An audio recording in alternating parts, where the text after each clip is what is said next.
दोस्तों 60 के दशक में शम्मी कपूर बॉलीवुड इंडस्ट्री का बड़ा नाम हुआ करते थे। उनकी एक्टिंग, डांस और गुड लुक्स के लोग मुरीद हुआ करते थे। उनका अभिनय का अंदाज इतना निराला था कि खुद मोहम्मद रफ़ी को अपने गाने का तरीका तक बदलना पड़ गया था। शम्मी की एक्टिंग का ऐसा जलवा रहा कि 5 दशक तक उन्होंने इंडस्ट्री पर राज किया। 21 अक्टूबर 1931 को मुंबई के आंशिकीय अस्पताल में जन्मे शम्मी कपूर को शमशेर राज कपूर नाम दिया गया था और हर बच्चे के जन्म पर परिवार में खुशी का माहौल होना स्वाभाविक सी बात है। मगर शम्मी कपूर का जन्म उनके परिवार के लिए किसी दुआ या आशीर्वाद से कम नहीं था, क्योंकि उनके जन्म से पहले उनके पिता पृथ्वीराज कपूर काफी डरे हुए थे। वह सिर्फ उनके जिंदा रहने की दुआ मांग रहे थे। दरअसल कहा जाता है कि शम्मी साहब के जन्म से पहले उनकी मां रामसरणी ने 2 बार अपने बच्चों को खो दिया था। उन्होंने सिर्फ एक हफ्ते के अंतराल पर अपने दोनों ही बच्चों को खो दिया था और इसी से यह अंदाजा लगाया जा सकता है कि जब शम्मी कपूर पैदा होने वाले होंगे तो उनके माता पिता किस डर से गुजर रहे होंगे। दोनों काफी बेचैन थे। हालांकि आखिरकार उनका जन्म हुआ और वो बिल्कुल ठीक ठाक हुए। परिवार में तो खुशी का माहौल बन गया था। कहते हैं कि शम्मी कपूर उस समय तक अपने परिवार में अस्पताल में पैदा होने वाले पहले बेटे थे। शम्मी कपूर पृथ्वीराज कपूर के दूसरे बेटे थे। जन्म के बाद उनका लालन पालन भी किसी राजकुमार की तरह ही किया गया। हालांकि इस बात में कोई दो राय नहीं है कि शम्मी साहब दिखते भी किसी राजकुमार जैसे ही थे। जो भी उन्हें देखता था वह उन पर से नजरें नहीं हटा पाता था। शम्मी का जन्म भले ही मुंबई में हुआ हो, लेकिन उनके बचपन के कुछ साल पेशावर पाकिस्तान में पुश्तैनी कपूर हवेली में गुजरे। बाद में वह कुछ वक्त कोलकाता में आ गए, जहां उनके पिता ने न्यू थिएटर्स स्टूडियो शुरू किया था। उनकी कोलकाता में मॉन्टेसरी शिक्षा हुई। शम्मी बाद में मुंबई वापस आ गए और सेंट जोसेफ कॉन्वेंट और फिर डॉन बॉस्को स्कूल में पढ़ाई करने लगी। उन्होंने हुजेट रोड में न्यू एरा स्कूल से अपनी मैट्रिक की पढ़ाई पूरी की और फिर यहीं पर उन्होंने राम नारायण रुइया कॉलेज में अध्ययन किया। इस दौरान वो उनके पिता के पृथ्वी थिएटर से भी जुड़ गए। उन्होंने साल 1948 में पहली बार बॉलीवुड में बाल कलाकार का रोल प्ले किया था। बता दें कि अभिनेता शम्मी के घर में उन्हें बचपन से फिल्मी माहौल मिला था। उन्होंने पृथ्वी थिएटर से अभिनय के गुण सीखे थे। फिर इसके बाद शम्मी ने बॉलीवुड में अपना करियर बनाया और उनकी पहली फिल्म बतौर अभिनेता साल 1953 में रिलीज हुई, जिसके निर्देशक थे महेश कौल। फिल्म का नाम था जीवन ज्योति। इस फिल्म में उनकी नायिका थी चांद उस्मानी। यूं कहे कि शम्मी को साल 1948 में पहला जॉब मिल चुका था, जहां पर वो बतौर जूनियर आर्टिस्ट काम करते थे और इस काम के लिए उन्हें 150 रुपए महीने दिए जाते थे। वैसे फिल्म जीवन ज्योति के बाद अपने शुरुआती करियर में उनका केरो और मिस्र की एक्ट्रेस नादिया गमाल के साथ रिश्ता रहा था। वह एक बेली डांसर थी, लेकिन उनका ये रिश्ता नादिया के काहिरा वापस जाने के साथ ही टूट गया। इसके बाद अभिनेता ने तुमसा नहीं देखा, रात की रानी, लैला मजनू, नकाब और बसंत जैसी ब्लैक एंड व्हाइट फिल्मों में काम किया। लेकिन बड़ी पहचान उन्हें सायरा बानो संग एक हिट फिल्म से मिली थी और वो फिल्म थी जंगली, जो कि साल 1961 में रिलीज हुई थी। साथ ही शम्मी कपूर की पहली कलर फिल्म भी जंगली ही थी। लेकिन इस फिल्म की शूटिंग के दौरान वो अपनी को स्टार सायरा बानो से काफी नाराज हो गए थे। यहाँ तक कि उन्होंने सायरा को काम छोड़ने तक की नसीहत दे डाली थी। दरअसल हुआ कुछ यूं था कि कश्मीर में फिल्म के एक गाने कश्मीर की कली हूँ में की शूटिंग हो रही थी और इस गाने के लिए एक सीन शूट किया जाना था, जिसमें सायरा बानो को शम्मी कपूर को छेड़ना था और ऐसा करते हुए सायरा को कुछ स्टेप्स भी करने थे। लेकिन वो कई टेक लेने के बाद भी सीन को पूरा नहीं कर पा रही थी। चूंकि सायरा की ये पहली फिल्म थी तो उनके पास तजुर्बा भी कम था, तो इसीलिए उन्हें थोड़ी दिक्कतें होने लगी। सायरा बानो को गाने के अंतरे प्यार पे गुस्सा करते हो, तेरा गुस्सा हमको प्यारा है, यही एक अदा तो कातिल है जिसने हमको मारा है, उन्हें इसके लिपसिंग करते हुए कुछ डांस स्टेप्स भी करने थे। जब कई टेक के बाद भी काम नहीं बना तो शमी ने जोर से सायरा को डांट दिया और कहा कि काम करना है तो ठीक से करो, नहीं तो छोड़ दो। उस समय सायरा बानो के पैरों तले तो जमीन खिसक गई। उन्होंने सपने में भी कभी नहीं सोचा था कि पहली ही फिल्म में उनके साथ कुछ ऐसा होगा। वो मायूस हो उठी। तब उनकी मां नसीम बानो ने उनसे कहा कि उन्होंने तो पहले से ही कहा था कि एक्टिंग करना इतना आसान नहीं है, अभी भी वक्त है, सोच लो। लेकिन सायरा बानो तो बचपन से ही एक्ट्रेस बनने का ख्वाब देख चुकी थी। उन्हें अपना सपना टूटता हुआ दिखाई देने लगा। फिर उन्होंने खुद को संभालते हुए फिर से सीन को शूट किया। इसके बाद उन्होंने एक ही टेक में सीन पूरा कर लिया। इस दफा सायरा ने ऐसी अदाकारी दिखाई कि डायरेक्टर के मुंह से भी निकल गया, सायरा परफेक्ट। फिल्म जंगली जब रिलीज हुई तो फिल्म हिट हुई और पहली ही फिल्म के लिए सायरा बानो को फिल्म फेयर में बेस्ट एक्ट्रेस के अवार्ड के लिए नॉमिनेट भी किया गया। वहीं शमी कपूर और सायरा बानो की ऑन स्क्रीन जोड़ी को दर्शकों ने भी काफी पसंद किया। फिल्म के हिट होने के बाद शमी कपूर भी सायरा बानो की काफी तारीफें करते थे। यही नहीं, बाद में तो फिर दोनों ने ज्वार भाटा ज़मीर, ब्लफ मास्टर जैसी कई फिल्मों में साथ काम भी किया। इसके बाद साल 1964 में शमी कपूर की शर्मिला टैगोर के साथ कश्मीर की कली फिल्म भी काफी हिट हुई थी। शक्ति सामंत के निर्देशन में बनी ये फिल्म 20 नवंबर 1964 को रिलीज हुई थी। इस फिल्म में शमी के साथ शर्मिला टैगोर मुख्य भूमिका में थी। ये शर्मिला की डेब्यू फिल्म थी और फिल्म को दर्शकों ने बेहद पसंद किया। फिल्म का संगीत ओपी नैयर ने दिया था और एस.एस. बिहारी ने इसके गाने लिखे थे। ढल झील पर फिल्म का गाना ये चांद सा रोशन चेहरा फिल्माया जाना था और जब ये चांद सा रोशन चेहरा फिल्म का गाने की रिकॉर्डिंग होनी थी तो शमी भी वहाँ मौजूद थे और जब उन्होंने गाना सुना तो नैयर साहब से एक रिक्वेस्ट की। शमी ने गाने के अंत में तारीफ करूँ क्या उसकी जिसने तुम्हें बनाया को अलग पिच पर अलग अंदाज में रिकॉर्ड करने के लिए कहा। नैयर साहब को शमी का आइडिया अच्छा नहीं लगा और उन्होंने इससे करने से मना कर दिया। शमी ने काफी बार नैयर साहब को समझाया लेकिन फिर भी वो नहीं माने। नैयर साहब के इनकार के बाद शमी काफी उदास हुए और जब मोहम्मद रफी साहब ने उनसे पूछा कि क्या हुआ तो शमी कपूर ने पूरी बात बताई और कहा कि इस तरह से गाना और भी बेहतरीन हो जाएगा।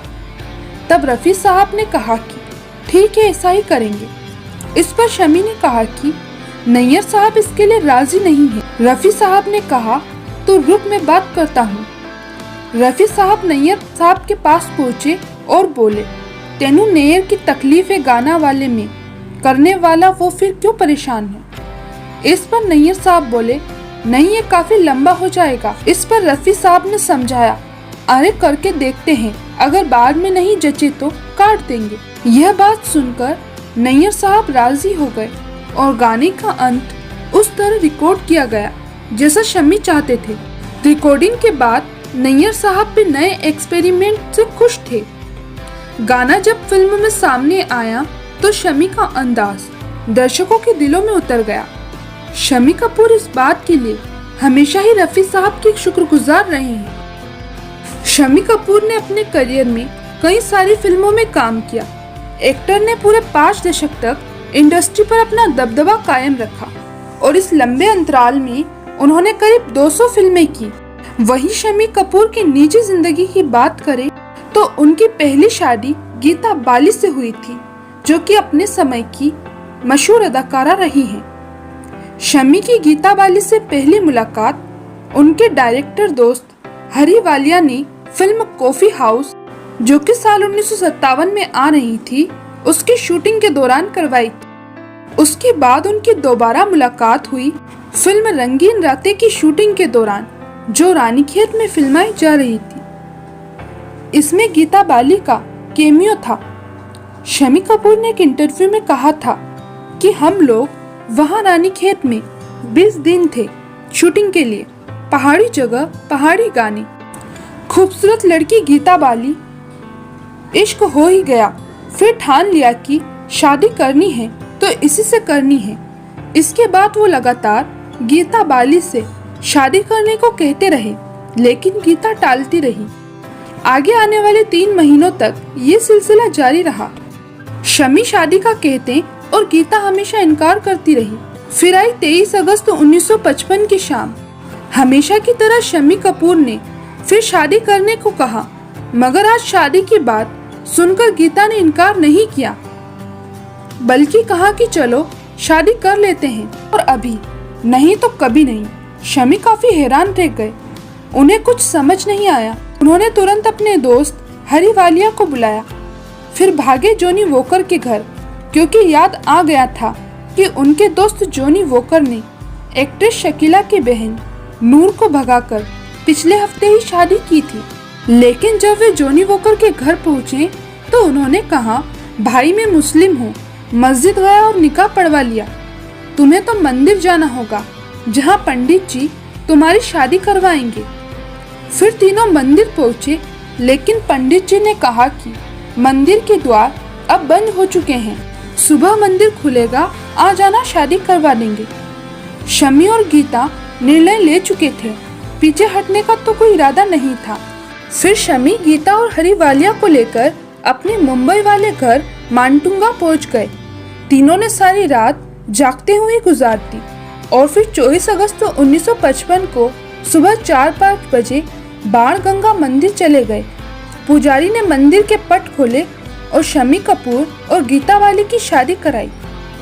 जब बारी आई गीता की मांग भरने की, तो सिंदूर नहीं होने पर गीता ने अपने पर्स से लिपस्टिक निकाली और उसी लिपस्टिक से शम्मी ने गीता की मांग भरकर उन्हें अपनी जीवन संगिनी बना लिया। शम्मी को अपने घर वालों की तरफ से थोड़ा डर लग रहा था कि वे गीता को स्वीकार कैसे करेंगे, क्योंकि एक तो वो उम्र में उनसे 1 साल बड़ी थी और दूसरा कि गीता उनके भाई राज कपूर और पिता पृथ्वीराज कपूर की हीरोइन भी रह चुकी थी। दोनों घर पहुंचे और सभी ने शादी को स्वीकार कर लिया। दोनों साल 1956 में एक बेटे और साल 1961 में एक बेटी के पेरेंट्स बन गए। लेकिन साल 1964 आते आते गीता बाली काफी बीमार पड़ गई और फिर 21 जनवरी 1965 को बीमारी के कारण उनका निधन हो गया। गीता बाली के निधन से शम्मी तकरीबन 3 महीने तक काफी डिप्रेशन में रहे। फिर साल 1966 में रिलीज हुई फिल्म तीसरी मंजिल से उन्होंने बॉलीवुड में वापस कमबैक किया। शम्मी लगातार फिल्में करते रहे ताकि वो डिप्रेशन से निकल जाए।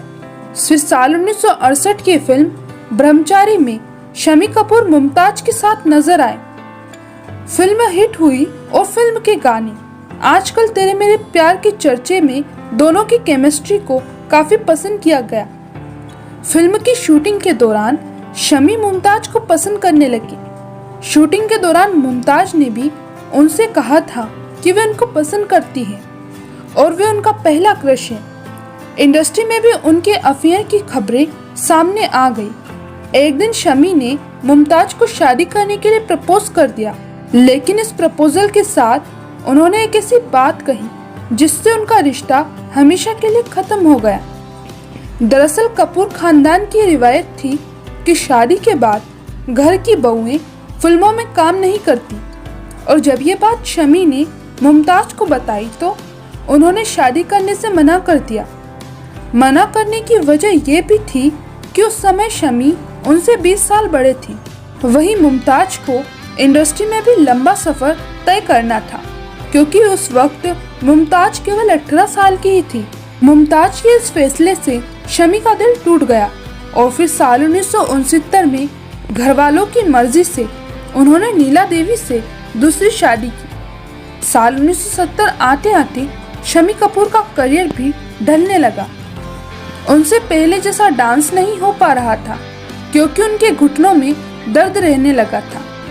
फिल्म जंगली के गाने याहू की शूटिंग में उनके घुटने चोटिल हो गए थे। वैसे बात करें शम्मी कपूर के बच्चों की, शम्मी कपूर और गीता बाली के बेटे आदित्य को मिकी के नाम से भी जाना जाता है, जिनका जन्म 1 जुलाई 1956 को हुआ था।